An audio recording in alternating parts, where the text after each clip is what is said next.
ఈ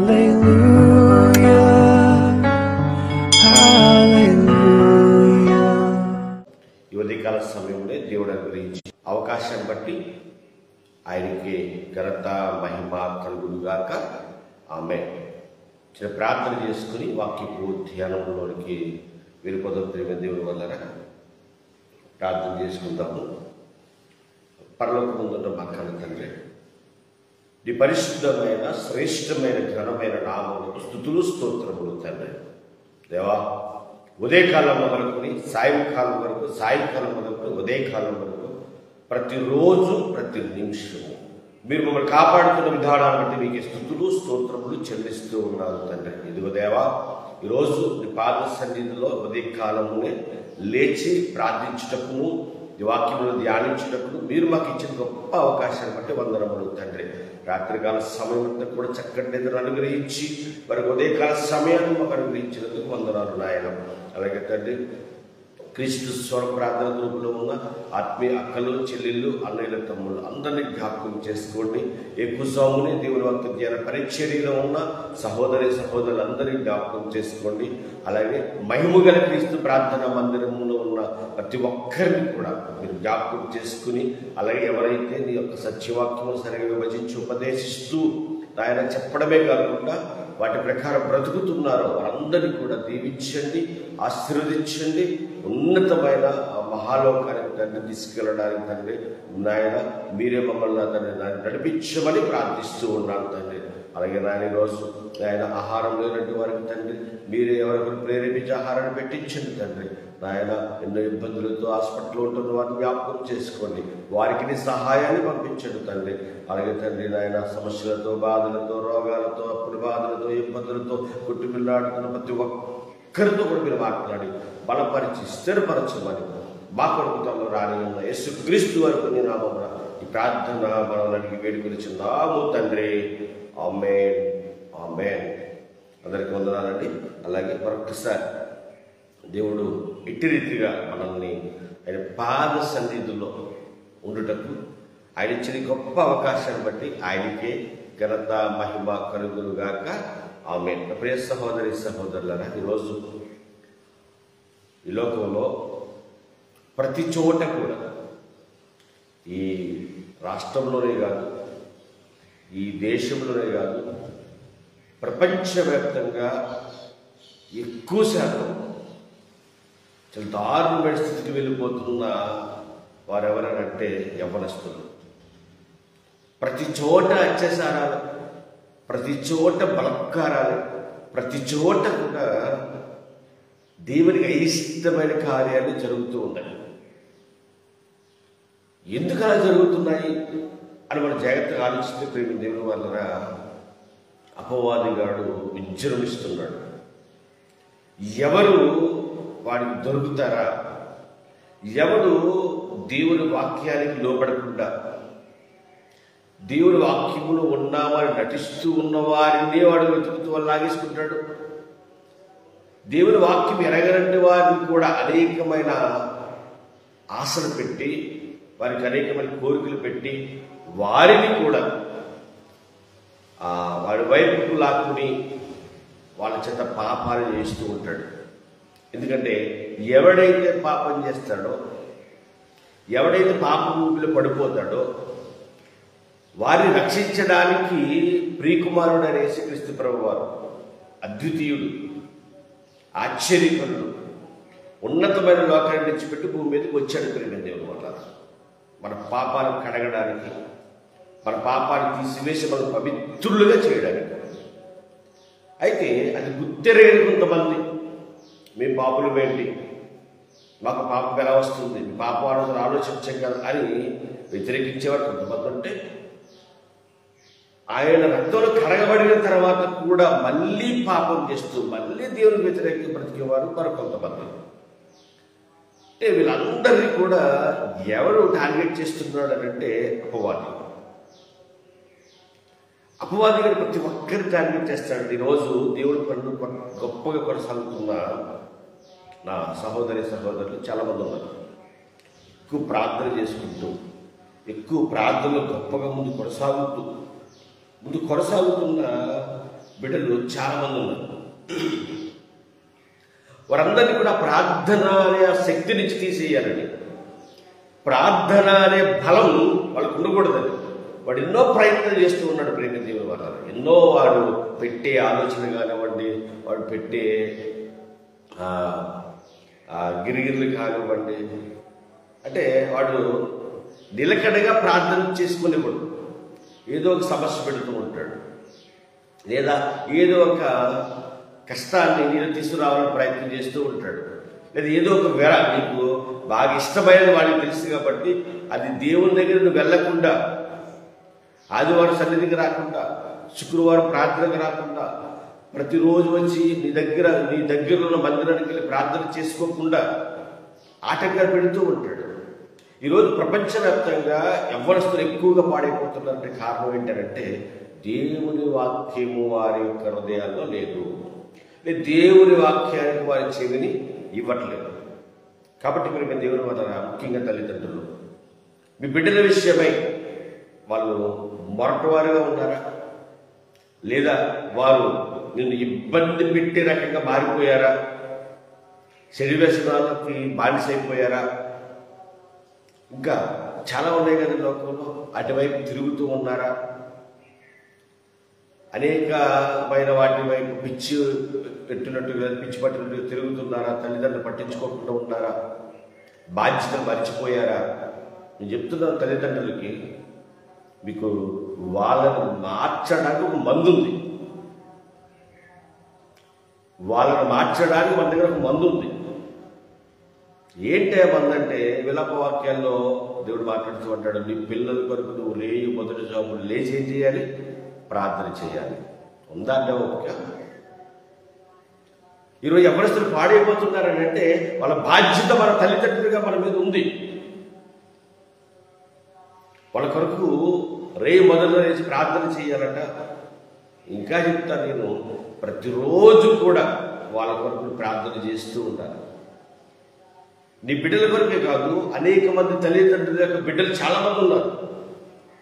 ఈ అందరూ కూడా ఎలా ఉన్నారంటే దేవునికి దూరంగా బ్రతుకుతున్నారు, లోకాశంలో బ్రతుకుతున్నారు, లోక తలంపుల్లో బ్రతుకుతున్నారు. లోకం అంటే ఇష్టంతో, లోకానికి ప్రేమిస్తూ, లోకంలో దాన్ని కావాలనుకుంటూ, లోకమే శాశ్వతం అనుకుంటూ లోకంలో బ్రతుకుతూ ఉన్నారు. ఇందుకు లోకంలో ఏముంది ఒకసారి చూద్దాం. యోహాను గారు రాసిన మొదటి పత్రిక, అందులో బైబిల్ తెరిచి చక్కగా దేవవాక్యాన్ని తెలుసుకుందామండి. ఈరోజు దేవుడు తల్లిదండ్రులుగా మనతో మాట్లాడుతున్న మాట.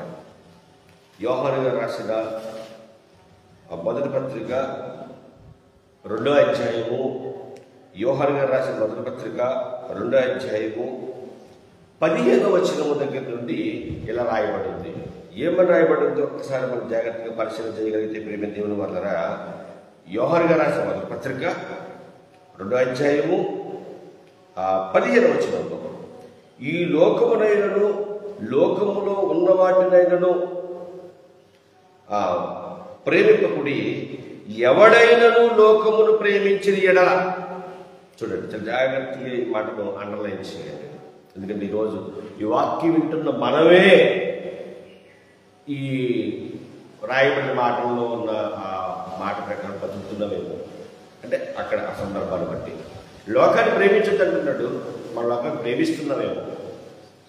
లోక వైపు చూడద్దు, అది గట్టి కనిపిస్తుంది, దాగోదు, అదేమీ మిస్కేసి ఉండదు, క్లియర్గా కనిపిస్తుంది అది క్లియర్గా.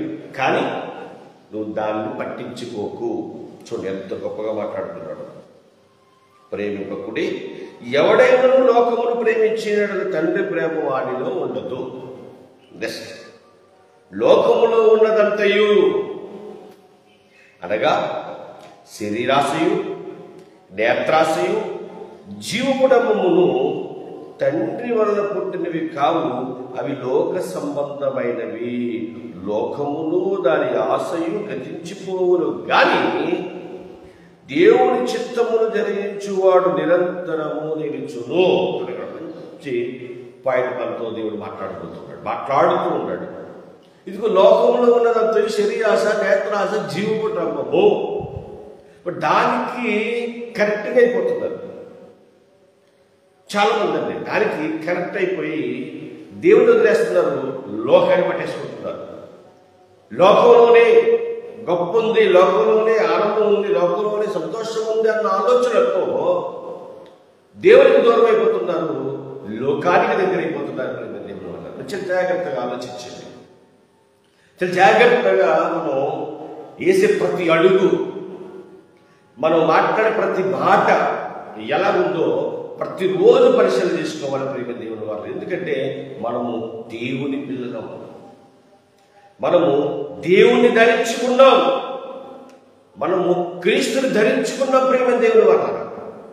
కాబట్టి ఈరోజు యవ్వనస్తులు పాడవకుండా ఉండాలి అంటే యవ్వనస్తులకు కావలసిన ఒక గొప్ప విషయం, గొప్ప మందు ఏంటంటే, ఇప్పుడు రండి కీర్తన గ్రంథము 119వ అధ్యాయము. కీర్తన గ్రంథము 119వ అధ్యాయము. ఈ కీర్తన గ్రంథం 119వ అధ్యాయంలో మీరు జాగ్రత్తగా పరిశీలన చేయగలిగితే ప్రేమ దేవుని వలన 9వ వచనం, యవనస్తులు దేని చేత తమ నడత శుద్ధిపరుచుకుందురు.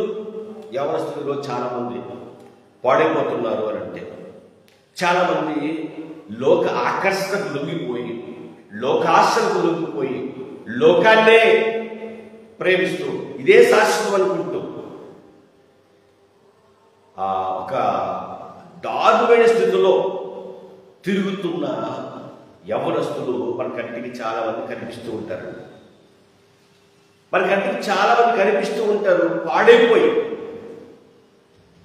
రోడ్ల మీద తల్లిదండ్రులకు ఉపయోగపడకుండా, పెంచిన వారికి ఉపయోగపడకుండా వాళ్ళ జీవితాన్ని చిందరవందర చేసుకుని బ్రతుకుతున్న వారు చాలా మంది ఉన్నారు ప్రేమ దేవుని వల్ల. చాలా మంది. మరి వాళ్ళు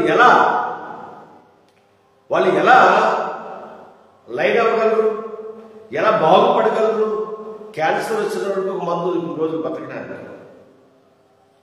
అలాగే ఏదైనా అనారోగ్యం వస్తే ఆ అనారోగ్యానికి మందులు ఉన్నాయి లోకంలో. ఆ అనారోగ్యం పోవడానికి, వారు బాగుపడడానికి. శరీరంలో ఎక్కడ ఎలాంటి ఇబ్బంది అయినా, ఎవరు పాడైనా ఈరోజు కొంతమందిని బ్రతికిస్తున్నారు దేవుడి కృపను బట్టి. అంటే ఈ శరీరంలో ఏ పాటు పాడైనా, ఒక కిడ్నీ పాడైపోతే వరకు తీసుకుని ఒక కిడ్నీతో బ్రతికేస్తున్నారు.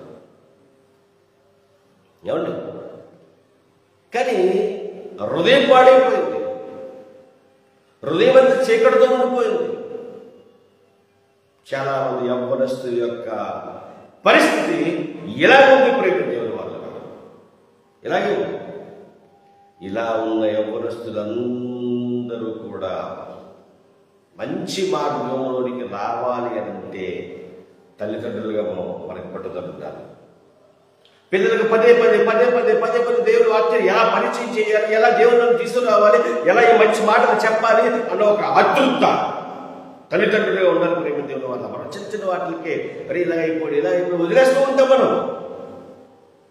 వద్దు ప్రేమ దేవుని వల్ల, వద్దు. దేవుడు ఒక బాధ్యత మనకి ఇచ్చాడంట. ఒక బాధ్యత దేవుడు మనకి ఇచ్చాడు కాబట్టి బాధ్యత ప్రకారంగా మనం జీవితం ప్రేమ దేవుని వల్ల జీవితం. ఎందుకంటే ఈరోజు సమాజం పాడైపోయింది. సమాజాన్ని కాపాడుకునే బాధ్యత మనకు ఉంది ప్రేమ దేవుని వల్ల. ఎందుకంటే ఇది దేవుని కుటుంబం.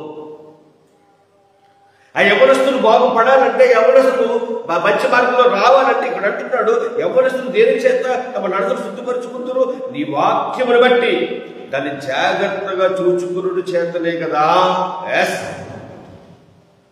తర్వాత మాట,